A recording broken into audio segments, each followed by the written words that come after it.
करने जा रहे हैं अपना बाजार संतुलन, निर्बाध प्रवेश तथा बहिर्गमन। इसमें हम देखते हैं कि कोई भी बाजार में अगर फर्म स्थिर है तो पूर्ति भी स्थिर होगी, जो वो फर्म उत्पादन करेगी वो भी फिक्स होगा। लेकिन अगर कोई नई फर्में बाजार में आ रही है तो हमारी उत्पादन यानी कि हमारा सप्लाई बढ़ जाता है, और यदि फर्में बाजार से जा रही है, उन्हें लाभ नहीं हो रहा है, उन्हें हानि पे अपना व्यापार चलाना पड़ रहा है, तो काफ़ी फर्में बाजार को छोड़ देती है, जिससे पूर्ति कम हो जाती है। हम यहाँ मान के चलते हैं कि फर्में समरूप है, यानी कि एक जैसी वस्तुओं का उत्पादन यहाँ पे फर्में कर रही है। समरूप यानी एक जैसी है, एक ही कीमत पे एक ही प्रकार की वस्तुओं का उत्पादन और एक ही प्रकार के उपभोक्ताओं के लिए और एक ही प्रकार के वस्तुओं का उत्पादन कर रही है। प्रवेश तथा बहिर्गमन की मान्यता से अभिप्राय यह है कि इस मान्यता से अभिप्राय है कि उत्पादन में बने रहकर संतुलन में कोई भी फर्म न अधिसामान्य लाभ अर्जित करती है और न ही हानि उठाती है।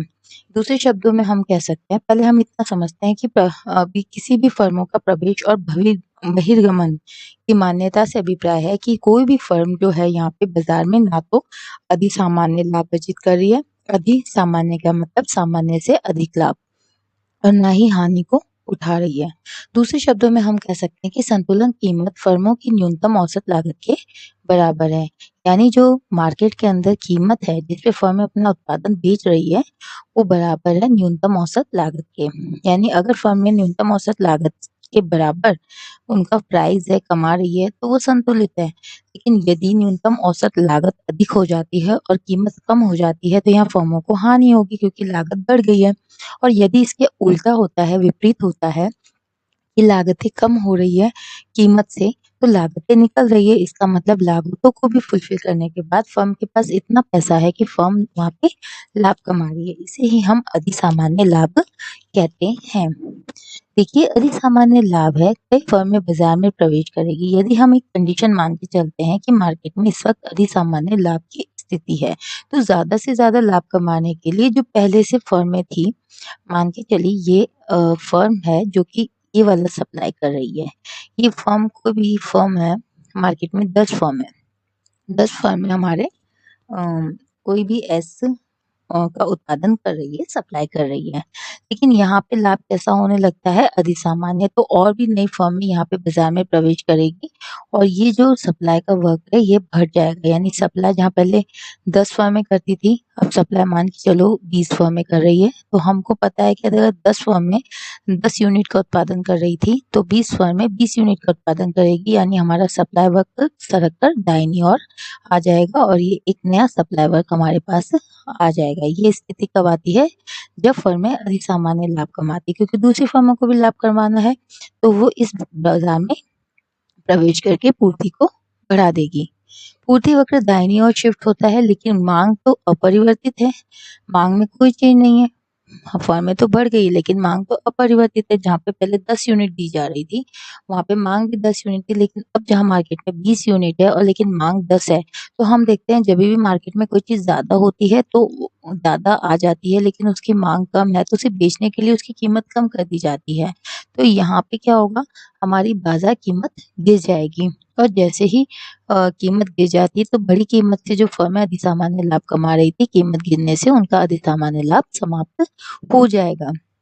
इसके बाद हम जाते हैं, यदि प्रचलित कीमत पर फर्में सामान्य से कम लाभ अर्जित कर रही है तो कुछ फर्में बहिर्गमन कर जाएगी। लेकिन मान के चलिए जो हमारा पी है, यहाँ पे हमने डिसाइड कर लिया कि ये जो पी है ये हमारी लागत के बराबर है।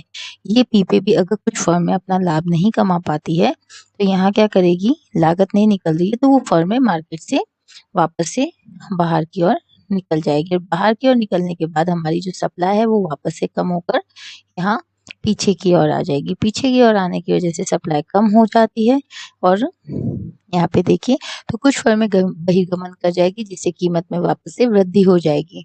मतलब जैसे ही सप्लाई कम हो जाएगी कुछ फर्में निकल जाएगी, सप्लाई कम होते ही कीमत में वृद्धि होगी। यानी अगर मार्केट में अभी वो चीज नहीं है, तो कोई चीज अगर मार्केट में कम होती है लेकिन उसकी डिमांड ज्यादा होती है, तो अपने आप ही उसकी कीमत क्या हो जाएगी, बढ़ जाएगी, और प्रत्येक फर्म के लाभ बढ़कर सामान्य लाभ के स्तर पर ही आ जाएंगे। कीमत न्यूनतम औसत लागत से अधिक होने पर हम कहते हैं कि अधिसामान्य की स्थिति है। न्यूनतम औसत लागत हम कहते हैं कि कीमत, वैसे तो जो एक नॉर्मल कंडीशन है उसमें क्या होना चाहिए, एवरेज कॉस्ट जो है वो हमारी होनी चाहिए बराबर पी के, यानी कि बाजार में प्रचलित कीमत के। लेकिन यदि हम दूसरी कंडीशन में देखते हैं कि अगर हमारी जो ये एवरेज कॉस्ट है, ये एवरेज कॉस्ट कम हो जाती है किसके, पी की तुलना में, तो यहाँ पे जो फर्म को हो रहा है वो अधिसामान्य लाभ हो रहा है। इसके विपरीत यदि हमारा एवरेज कॉस्ट अधिक हो जाता है, देखो हमारी कॉस्ट अगर कम हो जा रही है तब तो कॉस्ट तो कम हो रही है तो हम कॉस्टिंग निकाल पा रहे हैं और उसके बाद भी हमारा पैसा बचा है तो ये अधिसामान्य लाभ है। लेकिन कॉस्टिंग ही ज्यादा है प्राइस की तुलना में तो हमको यहाँ पे हानि हो जाएगी और इस कंडीशन में फर्म हमारी वापस से बाहर की ओर बहिर्गमन कर जाएगी। फर्मों की न्यूनतम औसत लागत के बराबर कीमत स्तर होने पर फर्म एक साधारण लाभ अर्जित करती है। हमारी कंडीशन ये है कि पूर्ण प्रतिस्पर्धी बाजार में फर्मों के प्रवेश और बहिर्गमन की स्थिति ये है कि जो फर्में की प्रचलित कीमत पर न्यूनतम औसत लागत के बराबर है वो सामान्य लाभ अर्जित करती है। 5.5 के माध्यम से समझते हैं। इसमें आपको ओ एक्स एक्सिस पे मात्रा दी गई है और वो ओ वाई एक्सिस पे कीमत दिया हुआ है। कीमत के साथ साथ आपको यहाँ पे औसत लागत भी दी गई है। ये रेखा आपको दर्शाती है कि यहाँ पे P बराबर न्यूनतम औसत लागत है जो कि एक फर्म की सामान्य लाभ की स्थिति है। यहाँ पे डिमांड आपका DD है और आपका संतुलन बिंदु यहाँ पे E आ रहा है और E आपका OQ0 पॉइंट पे आ रहा है, यानी इस प्रचलित कीमत पर इस लागत के बराबर फर्म OQ0 की मात्रा यहाँ पे OQ0 मात्रा पे फर्म E पॉइंट पे सामान्य लाभ अर्जित करेगी। आगे चलते हैं।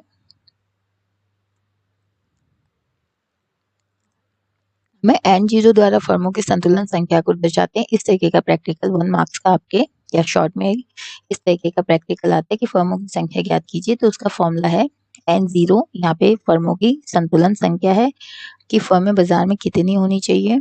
यहाँ पे आपका है Q0 संतुलित मात्रा और Q0 आपकी संतुलन पूर्ति। यहाँ पे F जो ये आपका F है ये शो करता है आपकी फर्म्स को कि आपके बाजार में फर्म्स की जो पूर्ति है यानी क्वांटिटी है वो कितनी है। यहाँ एक उदाहरण से हम समझते हैं। उदाहरण 5.2 में दिया है कि एक बाजार का उदाहरण लेते हैं जहाँ गेहूं के लिए मांग वक्र निम्न प्रकार से दिया गया है।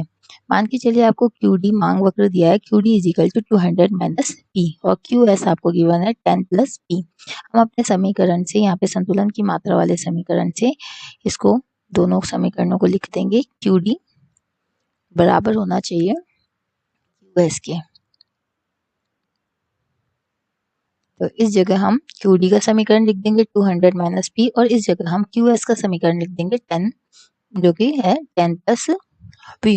जब हम इसे आगे सॉल्व करते हैं तो हमारे पास P की वैल्यू आ जाती है। हमारी P की वैल्यू निकल के आती है 20, यानी 20 ऐसी प्रचलित कीमत है जो कि हमारी औसत लागत के बराबर है।